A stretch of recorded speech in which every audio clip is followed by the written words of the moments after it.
여러분 사도행전 끝나기 전까지 성령 받으셔야 되잖아요. 그런데 지금 이제 하나 둘 셋 넷 다섯 가지 하다가도 아직 못 받으셔가지고 넷에 반에 반 이러면서 28장을 그냥 한두 절씩 계속 할까 생각 중이에요. 한 장 남았는데. 여러분 지난주 성령의 피난처로 잘 피하셨나요? 멜리데가 피난처란 뜻이죠. 영국의 청교도들이 피난처 찾아서 떠난 미국이라고 영원한 피난처는 아니었죠. 영원한 피난처에는 공의가 완전해야 되는데요. 오늘 본문의 공의로 번역된 디케는 공명정대한 처벌의 여신인데요. 근데 우리가 보기에도 법정에서 판결되는 판결이 공명정대하지 않은 경우가 비일비재한 것을 보게 됩니다. 사람은 100% 죄인이기 때문에 100% 옳을 수가 없죠. 그래서 우리는 공평과 정의를 부르짖지만 무엇이 공의일까요? 멜리데 사람들은 성령의 공의를 모르죠. 결론부터 말하면 최고의 공의는 예수가 그리스도신 것이에요. 그것이 복음이고요. 그래서 오늘은 성령의 공의에 대해서 생각을 해봅니다. 첫째로 뜨거움으로 독사가 나와야 합니다. 3절입니다. 시작. 바울이 나무 한 묶음을 거두어 불에 넣으니 뜨거움으로 말미암아 독사가 나와 그 손을 물고 있는지라. 지난주 본문에 멜리데 원주민들이 따뜻한 불을 피워 바울과 일행을 영접한 것처럼 지난주 우리들 교회가 따뜻했는지 많은 분들이 영접하는 은혜를 주셨습니다. 그런데 이 불이 꺼지지 않아야 되겠죠? 이 불은 어떤 불입니까? 특별한 동정, 특별한 친절로 피워진 불이에요. 상대방의 얼어있던 몸과 마음을 녹이기 위해 선한 의도로 피운 불이에요. 그런데 비와 추위로 불이 조금씩 꺼져갔나 봐요. 그래서 바울이 불을 꺼뜨리지 않기 위해서 손수 나무 묶음을 거두어 불을 지피려고 했는데 그만 독사에게 물렸어요. 가만히 있어도 아무도 뭐라 하지 않을 상황이었지만 몸을 일으켜 수고한 바울의 손이에요. 박수받아 마땅한 손인데 그런데 그 손이 죽음을 상징하는 독사에게 물렸습니다. 그냥 스친 게 아니고요. 꽉 물렸고 심지어 독사가 손을 문 채 지금 매달려 있어요. 이 독사는 세례 요한이나 예수님이 말씀하신 독사와 같은 어원입니다. 그러면 생각나는 게 있죠. 뱀으로 인해 선악과가 들어와서 이제 죄가 들어왔죠. 그래서 벌을 주셨어요. 창세기 3장 15절에 내가 너로 여자와 원수가 되게 하고 네 후손도 여자의 후손과 원수가 되게 하리니 여자의 후손은 네 머리를 상하게 할 것이요 너는 그의 발꿈치를 상하게 할 것이니라. 그러니까 계속 뱀이 원수가 되어 세상 끝날까지 성도를 괴롭힌다는 뜻이에요. 그러므로 이 땅에서는 영원한 피난처가 없다는 것을 바울이 날마다 보여주고 있습니다. 그런데 여자의 후손인 예수님만이 사단의 머리를 칠 수가 있다고 미리 얘기하셨어요. 그러니까 예수 믿으세요. 이게 얼마나 복음인지를 몰라요. 이게 공의예요. 제 계시록 책에도 제가 말을 해놨지만 계시록 12장 17절에 용이 여자에게 분노하여 돌아가서 그 여자의 남은 자손 곧 하나님의 계명을 지키며 예수의 증거를 가진 자들과 더불어 싸우려고 바다 모래 위에 서 있더라. 사단이 강같이 토해내는 여러 조류가 실패로 끝나자 여자의 남은 자손 곧 하나님의 교회 공동체에 대해서 엄청난 적대적 감정을 가지게 됐어요. 그래서 세상은 믿는 사람에게 아주 적대적 감정을 가지고 있습니다. 그러니 바울에게 이제 배 타고 널조각 가지고 왔는데 또 죽을 수밖에 없는 독병이 또 왔어요. 우리 예수를 믿어도 너무 무서운 상황이 우리에게 쓰나미처럼 몰려옵니다. 그냥 어찌해야 할지 모르는 상황이 이렇게 몰려옵니다. 여러분도 오늘 그래서 오셨습니까? 이번 주에 엊그저께 편지를 하나 받았는데 엄마도 어린 나이에 돌아가시고 20개월 된 아이를 데리고 이제 키우는 미혼모래요. 낮에는 아이를 케어하고 밤에는 아이를 재우고 CCTV를 연결해 놓고 시급을 받으면서 일하고 있다고 했어요. 예. 그동안 예수 믿으라고 그러면 아주 거절했고 강렬한 느꼈는데, 지금은 하나님이 계시다면 저와 제 아이를 구원해 달라고, 하나님의 존재를 믿고 싶다고 이런 편지가 왔어요. 제가 이제 답을 드렸지만은, 이렇게 CCTV를 연결해 놓고 시급을 받으며 일한다니, 우리나라는 인구 절벽 시대에 무엇이 공의인지 우리는 참 의문을 가집니다. 이런 자녀는 나라에서 좀 키워줘야 되지 않겠습니까? 이태원 참사에서도 무엇이 공의인지 다들 질문을 가지고 있어요. 그런가 하면 똑같은 아이 엄마가, 아이가 한 달 되었을 때 남편이 집을 나갔고 힘들어하고 있을 때 제 책을 선물 받고 다 읽고, 우리들 교회를 와야 되겠는데 너무 멀고 올 수가 없고 지방이고, 근데 연락을 했을 때 목자님이 자신을 태우러 그 멀리 오시고 끝나면 데려다 주시기를 한 주도 빠짐없이 해주셔서 그 사랑으로 지금까지 10년 동안 자녀를 데리고 교회 출석 중이라고 하십니다. 예. 근데 지금도 굉장히 남편이 안 돌아왔으니까 힘들 텐데 그런 말은 전혀 안 하고 눈물로 우리들 그 교회에 지금 너무 감사하다고 하세요. 여러분, 아무리 아이를 키우고 힘들어도 그렇게 키우려면 더 좋은 게 있어야 돼요. 더 좋은 게 있어야지 그 아이를 키우는 거죠. 그냥 잘 키워, 그래서 잘 키워지는 게 아니잖아요. 더 좋은 게 있어야 돼요. 두 자매 모두 뱀의 협박을 받고 사단으로 지금 끌려갈 뻔한 것이 보이죠. 근데 그렇지만 한 분은 편지를 주셨고 한 분은 환경이 문제가 아니라 우리 공동체가 있으니 이런 환경에서도 감사하니까 더 좋은 게 있어서, 그냥 그 멀리에서도 정말 혹시 정말 10년 동안 이렇게 지방에서 맨날 실어 나른 목자님 너무 훌륭하시고요.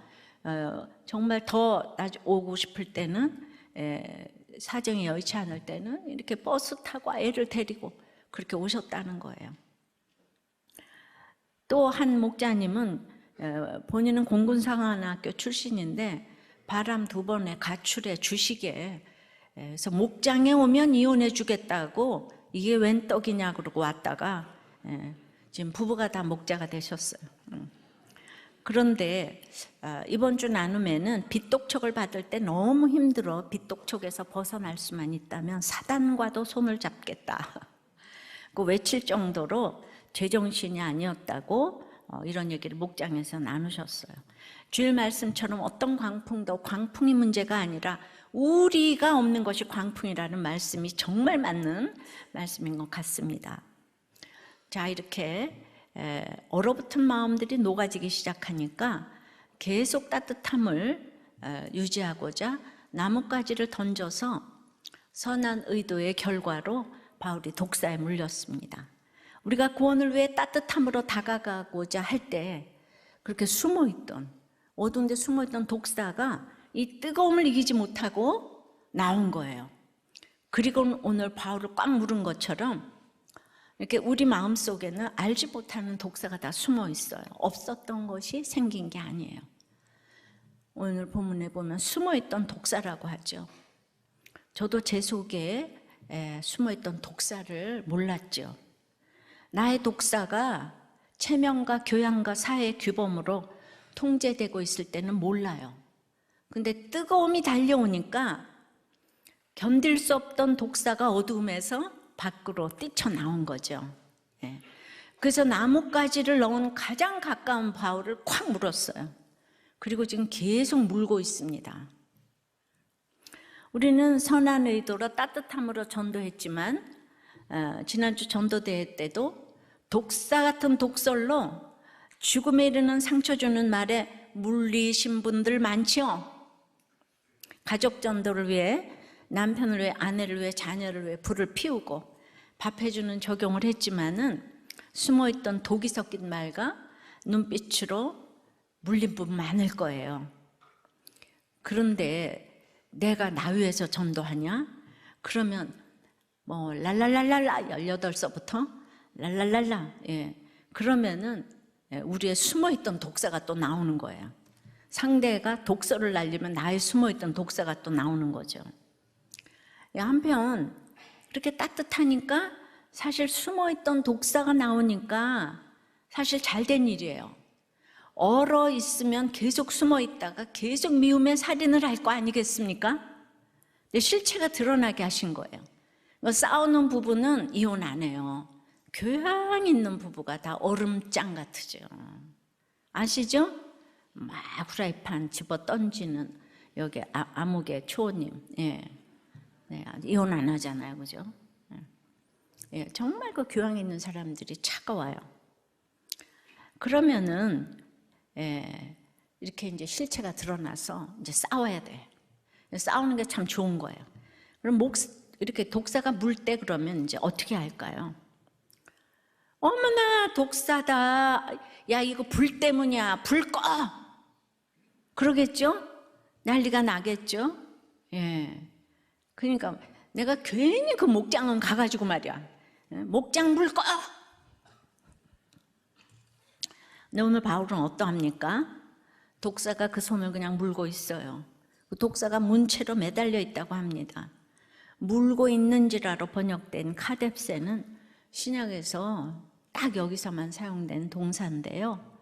즉시 손을 털어버리지도 않고 그냥 물린 채로 있습니다. 바울이 감각이 둔해서 그럴까요? 아니겠죠. 내가 특별한 동정으로 구원의 불을 피웠을 때 상대방 마음속에 숨어있던 독사 같은 눈빛, 독이 섞인 말투로 나를 공격할 때 그래 이제 나 불 안 피워. 아무리 잘해줘도 오해만 받는데 내가 왜 해? 하면서 불을 꺼트리는 것이 아니라 상대가 나를 물어도 그냥 물린 채로 지금 있어야 되겠죠. 바울은 물린 채로 있습니다. 물린 채로 상대방의 이 독이 섞인 말들을 지금 다 받아내고 있어요. 여러분들 이렇게 받아내는 것이 성령의 공의입니다. 이런 마음으로 가정에서, 회사에서, 나라에서 정치를 하다 보면 이보다 더한 공의가 어디 있겠습니까? 네.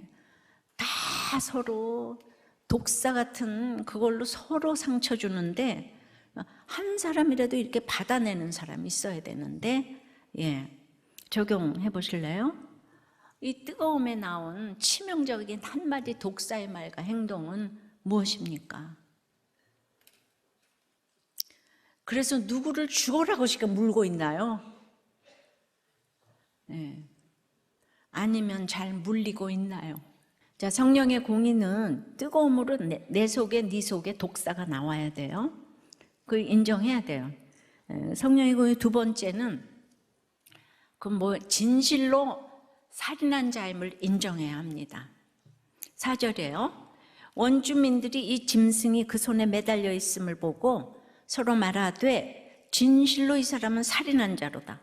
바다에서는 구조를 받았으나 공의가 그를 살지 못하게 함이로다 하더니, 물린 채로 있는 건 그래도 구원 때문이라고 생각하면 할 수 있을 것 같아요. 그런데 독사가 나를 문 이 사건을 보면서 멜리데 사람들이 특별한 동정으로 불을 피우고 영접을 했는데 그 사람들 있잖아요. 그 멜리데의 독사가 얼마나 맹독성이 있는 거를 누구보다도 잘 알아요. 예, 독사가 물면 그냥 죽는 거예요. 예, 죽어가는 바울이에요.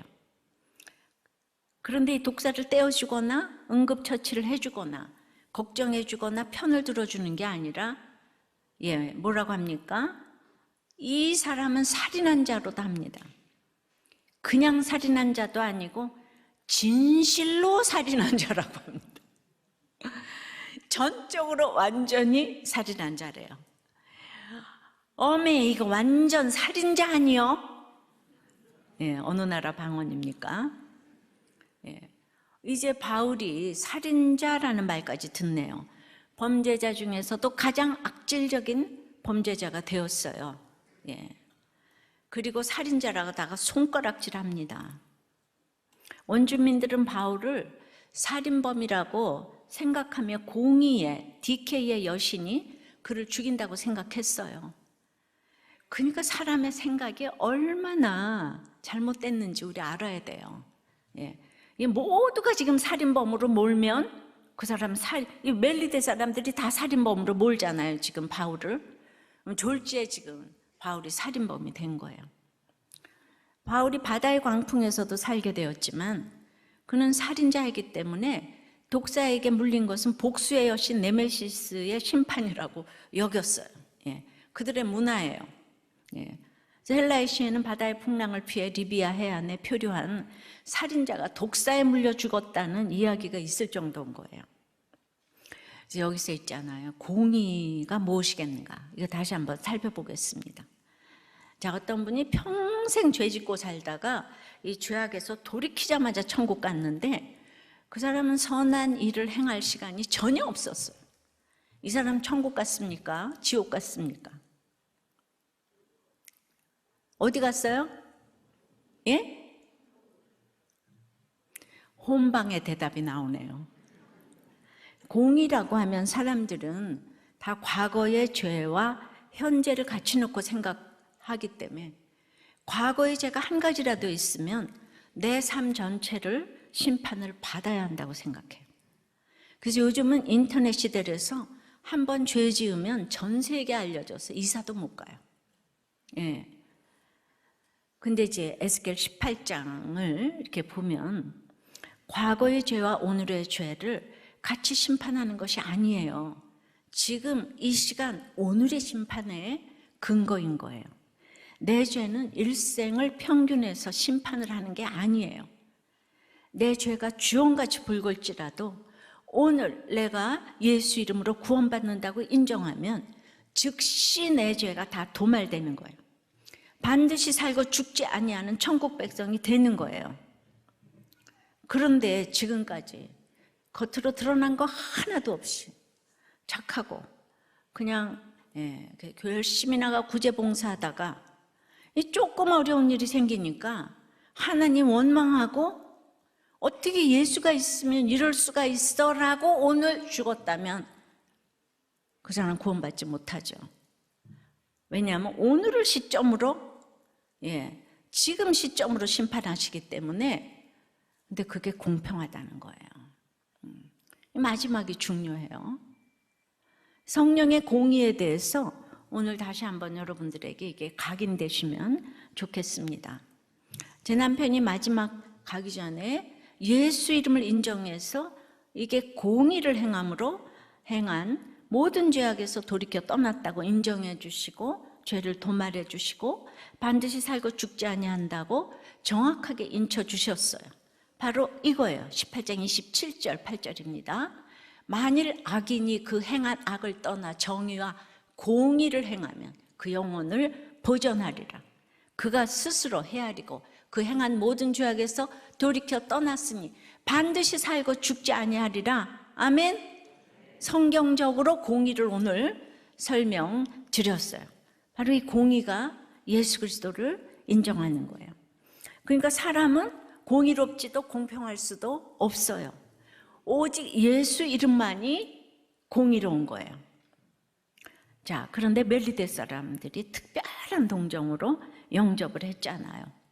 근데 믿는 우리는 구원 때문에 그들의 특별한 동정을 받아들였어요. 근데 그들은 구원을 모르기 때문에 이제 그들에게는 동정이라는 단어를 썼다고 생각을 해요. 그러니까 멜리데가 특별한 동정을 했지만 그들의 양심은 옳고 그름만을 생각해야 하기 때문에 순박해배지만 지금 그냥 한절이 못 가 금세 배반을 했잖아요. 그러니까 인간적인 동정을 항상 객관적으로 잘 판단해야 하고 늘 경계해야 된다는 거예요. 제가 지난번에 너무 특별한 동정으로 우리 은혜를 많이 받아가지고 이 설교를 할까 말까 굉장히 망설였어요. 지난번에는 특별한 동정이 최고라 그러더니 오늘은 또 아니라 그러네. 이게 구원이 없으면 약간 헷갈려요, 그죠? 근데 이게 너무 중요한 얘기가 돼서 제가 항상 우리의 동정은 구원에서 출발하는 동정이 돼야 되는 거예요. 그러니까 멜리데인들은 처음에는 특별한 동정으로 영접하다가 금세 살인자라고 하다가 또 금세 육전에서는 신이시여 하는 거예요. 그러니까 구원의 동정은 하나님에게서 나오니까 일관성이 있어요. 우리가 부족해도 일관성이 있어요. 근데 인간의 동정은 사람은 사랑을 할 수도 만들 수도 지을 수도 없기 때문에 변덕이 죽을 끓여요. 변덕이 죽을 듯 하는 거예요. 그러니까 내가 오늘 지금 믿음이 없는데 착해. 이딴 얘기 들으시면 안 되는 거예요. 믿음이 없는데 착해. 우리는 동정보다는 구원이 필요한 인생인 거예요. 인간은 환경에 따라서 날마다 변하는 거예요. 그러니까 동정을 유발하고 동정에 겨워하지 말아야겠습니다. 요즘 빈곤 포르노라고 들어보셨나요? 네, 뭐 신문도 안 보시네요, 여러분은. 오직 큐티만 하셔. 좋아요, 좋아. 모금을 유도하기 위해 곤경에 처한 이들의 상황을 자극적으로 묘사해서 동정심을 일으키는 영상이나 사진 등을 말하는데요. 1980년대 당시 한 방송에서 앙상하게 마른 아프리카 어린이의 몸에 파리떼가 그냥 다닥다닥 달라붙은 영상을 송출하니까 수억 달러가 아니고 수억 달러에 80년대 수억 달러에 달하는 금액을 모금하자 다른 단체도 다 따라하면서 빈곤 포르노가 시작이 돼서 우리가 물론 지침을 잘 지키는 기독단체들도 있죠. 많아요. 근데 우리가 지금 보면 방송에서 다 그런 영상 송출되잖아요. 그러니까 구속사적으로 특별한 동정을 해야지 이렇게 인간적으로 동정을 하고 받으면 배반당할 일이 너무 많은 거예요. 그러므로 항상 목적은 구원이어야 그것이 공의가 될 수 있는 것입니다. 자, 그러면 바울은 어떻게 성령의 공의를 나타낼까요? 바울은 지금 독사에게 물려서 한마디도 하지 않습니다. 나는 선한 의도로 나뭇가지를 모아 불을 피웠는데, 그래서 독사에까지 물렸는데 살인자라고 손가락질 해봐요. 근데 우리가 큐티 왜 합니까? 항상 싱크 해봐야 되죠. 생각해보면 바울 입장에서 이거 맞는 말 아니에요. 스데반을 생각하며 7장 52절에 유대인들에게 뭐라 그러냐면 이제 너희는 그 스데반 의인을 잡아준 자요 살인한 자가 되나니, 이게 똑같은 단어예요. 이 살인자가 내가 스데반을 죽인 살인자다, 내가 예수님을 죽인 살인자다, 이렇게 자기 죄를 다시 직면하며 자기 실체를 인정하니까 이 섬김의 손이 독사에 물린 손이 된 일에 대해서도 원망할 수가 없는 거예요. 그리고 자기가 물고 있는 독사를 보는 거예요. 독사가 손에 매달려 있어요. 매달려 있다는 예수님이 십자가에 매달리셨다고 할 때 쓰인 단어예요. 주님이 인류의 모든 죄를 지시고 모든 사람을 대신해서 십자가에 매달리셨잖아요. 주님이 나무에 달리심으로 우리가 죄에서 해방되었어요. 독사처럼 우리를 물어 죽였던 죄와 사망을 주님이 십자가에서 멸하셨어요. 히브리서 2장 14절에 예수님이 죽음을 통하여 죽음의 세력을 잡은 자 마귀를 멸하셨습니다. 예수님의 죽음을 통하여서 우리 죽음의 세력을 잡은 자 마귀를 다 멸하셨어요. 자, 마찬가지로 우리 다 독사에 물려 있습니다. 그리고 내 마음속에 있는 독사로 그저 존재 자체가 가해자인 것을 인정해야 돼요. 우리가 다 믿기 전에 죄인이었잖아요. 그래서 미움으로 살인을 하고 음욕으로 간음을 하고 이렇게 내가 어떠한 사람인지를 정확히 볼 수 있고 내가 어떠한 죄인인지를 아는 정확한 자기 인식으로부터 성령의 공의가 시작됩니다. 사람들은 나에게 너는 살인자야 손가락질할 때 우리 주님께서는 내가 받아야 할 손가락질을 대신 받으시고 내가 맞아야 할 돌팔매를 대신 맞으신 것, 이것이 공의입니다. 바울은 정말 예수를 위해 자신의 모든 삶과 생명을 바쳤어요.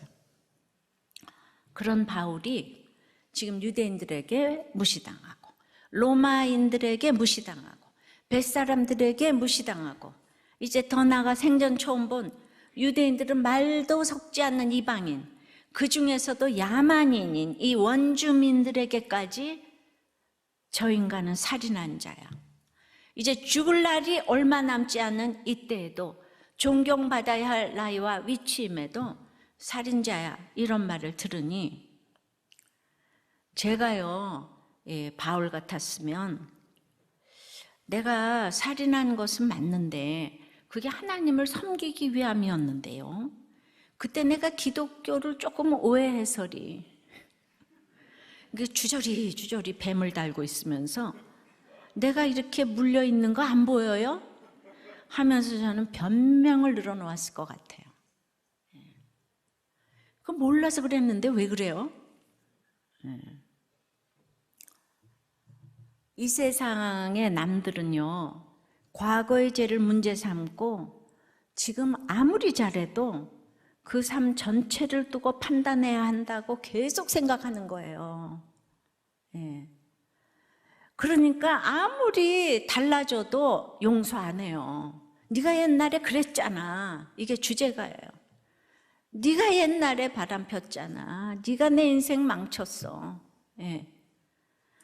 자, 구원은, 그러니까 이 세상은 그렇게 날마다 과거를 문제 삼지만은 구원은 과거의 죄를 문제 삼지 않아요. 근데 내 자신은 그 과거를 인정해야 되는 거예요. 내가 바울처럼 살인자였다는 거. 그러니까 이제 우리 예수 믿는 사람들은 존재 자체가 가해자예요. 예수 믿기 전에 다 죄인이었잖아요. 그러니까 누가 뭐라고 해도 살인자 의식을 갖고 있어야 되는 거예요. 근데 살인자가 무슨 할 말이 있어요. 때마다 바울을 일으키는 것은 자기가 살인자라는 이 인식을 하는 거예요. 누가 무슨 말을 해도, 무슨 일을 당해도 나는 살인자지, 스데반을 죽이는데 앞장섰던 살인자지, 기독교인들을 잔멸하고 유대인들을 배신했던 누구에게도 변명할 수 없는 살인자지, 이 생각이 바울을 결국 늘 살려주시는 거예요. 살인자인데 뭐가 두렵겠어요? 받을 벌을 받으면 되죠. 그러니까 내가 존재 자체가 가해자니까 누가 뭐라고 얘기를 해도 이제 우리는 물고 있는 거를 가만히 기다릴 수가 있는 거예요. 왜 나를 무냐고 이제 이러는 게 아니고, 그러나 예수를 아직 성령의 공의를 모르고 예수님을 모르는 사람들은 완전히 피해자 의식 속에 사는 거죠. 그냥 죽을 때까지 나는 피해자인 거예요. 그러니까 집에 이제 피해자하고 가해자가 있는 거예요. 피해자는 모든 사람을 가해자라고 그러고, 그러니까 우리는 그것으로 이제 적용을 하려고 가서 내가 살인자다 그렇게 얘기를 하면은 그 피해자께서는 그거 적용이지 이러고 안 받아들여요. 적용이잖아. 그래서 나는 내가 가해자처럼 생각하고 사과를 했는데 그게 또 적용인 거를 전곡으로 찔렸잖아요. 사실 적용으로 한 거잖아요. 우리가 뭐 선한 게 있겠어요. 하나님이 하라 그러니까. 그러니까 또 그냥 그때 또 절절절절 매면서 그냥 또 적용이지 그러면은. 그러니까 진정성이 없어 이러잖아요. 맨날 주제가가 진정성이 없어요. 그러면 우리는 또 찔려가지고, 그게 사실이니까. 그러니까 그냥 늘 이게 이제 오버랩되고, 그래서 예수 믿는 사람은 자기가 기본적으로 존재 자체가 가해자라는 걸 알아야 돼요. 살인자라는 걸 알아야 되는 거예요. 그러니까 이게 안 되니까 맨날 너는 왜 사과를 안 해? 사과를 해도 진정성이 없어. 이거 아직 피해자가 돼서 그래. 그러니까 피해자가 그렇다는 것을 인정하니까 바울이 가만히 있는 거잖아요. 지금 독사의 손이 물린 채로 가만히 있는 거잖아요. 그러니까 바울은 자기가 가해자라는 걸 아니까 이 손 물고 매달려 있는 독사가 두렵지가 않아요. 독사가 가져올 죽음이 무섭지 않아요. 예수님이 십자가에 매달려 마귀를 멸하셨기 때문이죠. 죽음을 이기셨기 때문이에요. 자, 적용해 보세요. 늘 나의 과거가 인정되나요? 늘 남의 과거만 문제 삼나요? 여러분은 피해자인가요? 가해자인가요? 그냥 그 얘기로 하나 딱 나눠보면 여기 지금 안 써 있지만은 여러분은 피해자예요? 가해자예요? 오늘 내가 예수 이름으로 구원 받았습니까? 다른 사람도 예수 이름으로 구원 받았음을 인정하시고 이제 그만 용서해 주시면 어떨까요? 여러분에게 살인자 인식이 있습니까? 그러니까 상대가 나를 비난하며 말할 때 변명하며 인정하지 않는 게 무엇입니까? 서로 주님이 나를 위해 죽어주셨는데 그렇게 난 당신 바람핀 거 인정 못해. 또 그냥 내 인생 엄마가 망쳤어, 아버지가 망쳤어. 이제 이 얘기를 언제까지 하실 예정이신지 한번 본인한테 물어보세요. 그러니까 성령의 공의는 이 아주 뜨거운 가운데서 내 독사가 나와야 되고, 그리고 이제 살인자 인식이 있어야 돼요. 나는 죽을 수밖에 없는 죄인이다. 기도는 죽을 수밖에 없는 죄인을 구원해 주시고 말은 그렇게 하는데 그게 완전히 관용어로 기도를 해요. 살인자 인식이지 뭐예요 그게. 그렇게 하면요 하나님이 나를 무시받게 하시는 게 아니고 성령의 공의 세 번째는 돌이켜 새로운 존재가 되게 하는 거예요. 5절입니다. 바울이 그 짐승을 불에 떨어 버리매 조금도 상함이 없더라. 잠시 동안 뱀이 물고 있었지만 이후에 바울은 이 짐승을 불에 떨어 버립니다. 앞절에서는 독사라고 나오고 5절에서는 짐승이라고 나오잖아요. 상대의 마음속에 숨어있던 독사는 받아줄 수 있지만 그 독사의 권세, 짐승의 권세는 떨어버려야 되는 거예요. 이것이 바로 공의예요. 죄인은 사랑하지만 죄는 미워해야 되는 거예요. 그러니까 모두가 내가 다 참고 간다 이게 아니고 그러니까 굉장히 분별을 잘해야 되죠. 뱀 같은 지혜가 있어야 돼요. 그 사람을 위해서 내가 지금 도와주지 않을 수도 있어야 되고 또 감옥에 가게 할 수도 있어야 되고 그러니까 좁은 길인 거죠. 그러니까 죄인은 사랑하지만 죄는 미워해야지 그 사람 주님을 믿을 거 아니에요. 이 짐승은 요한계시록 11장에 등장하는 그 짐승하고 같은 단어예요. 무적행으로부터 올라오는 거대한 권세의 세력들인 거죠. 그런데 이 짐승을 어디다 떨어버립니까? 바로 특별한 동정으로 피우고 있던 그 불에 떨어버리는 거예요. 그러니까 내가 독사에 물렸다고 불에 떨어버려야지 그 불을 꺼트리면 안 되는 거예요. 그러니까 우리가 흘렸던 눈물, 헌신, 그리고 말씀으로 목숨 걸며 결단했던 적용들, 바로 그 불에 이 짐승의 권세가 불살라지는 거예요. 하나님의 권세는 살리는 권세라면 이 짐승의 권세는 죽이는 권세예요. 내가 말씀대로 적용하고 사명을 위해 간다면 어떤 권세도 나를 해할 수가 없는 거예요. 평소 때라면 그냥 이 살인자야. 엄마가 내 인생 망쳤어. 나가 죽어. 병신 XS. 이런 말을 들으면 우리는 크게 상해야 하는 것이 바로 죽이는 권세, 짐승의 권세입니다.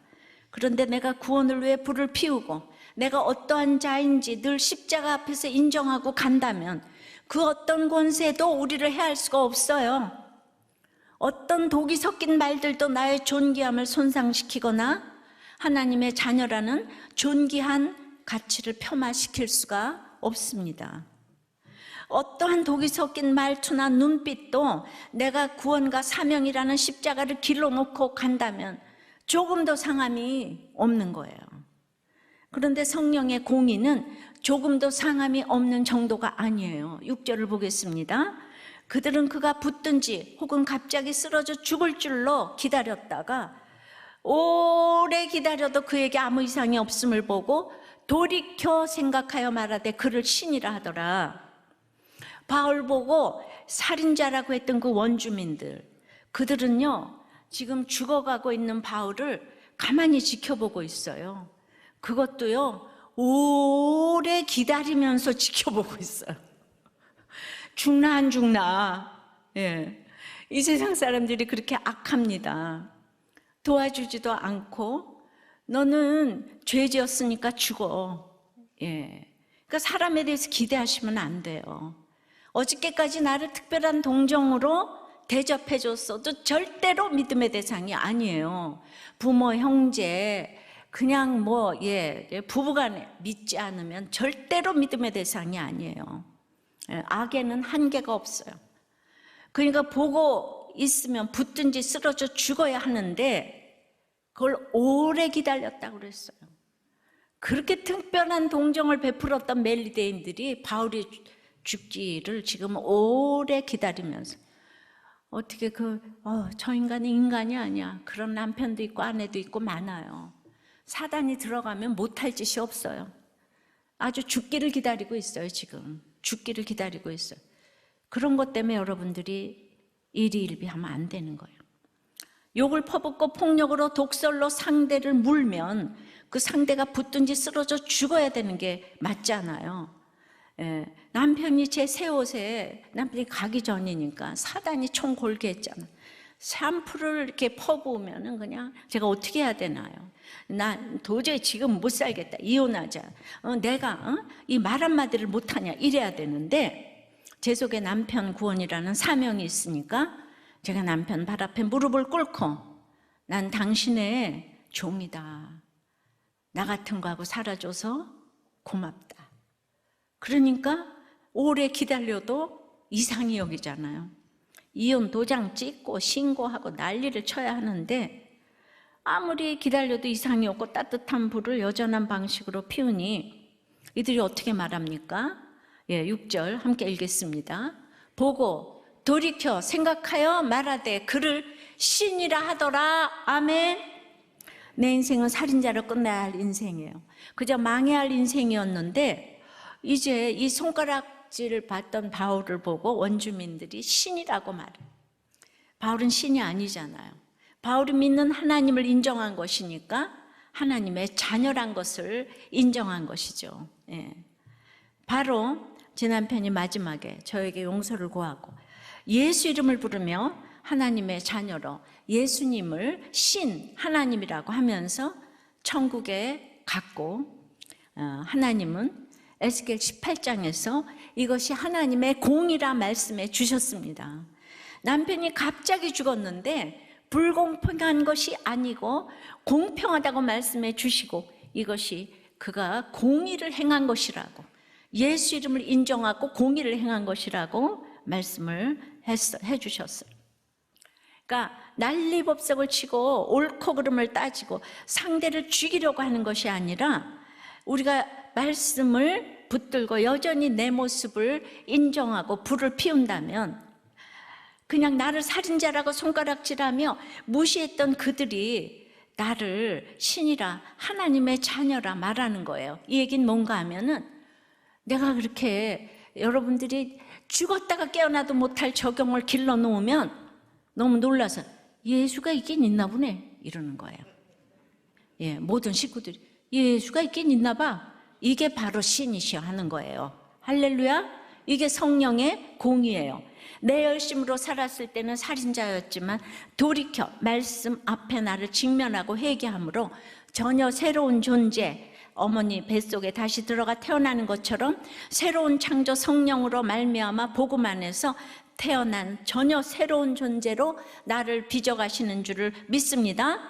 바울을 보고 살인자라고 정확하게 말했던 원주민들이 듣고 보니까 바울이 진짜 살인을 했잖아요. 그러나 이번에도 원주민들은 정확하게 말합니다. 당신은 신입니다. 하나님의 자녀입니다. 그러니까 이 세상 사람들의 변덕어린 말을 통해서 항상 상처받지 말고 그때마다 들어야 할 말을 들었네, 이렇게 생각하시는 게 적용이에요. 아셨습니까? 항상 예수 믿는 나를 위해 옆에 사람들이 수고를 하는 거예요.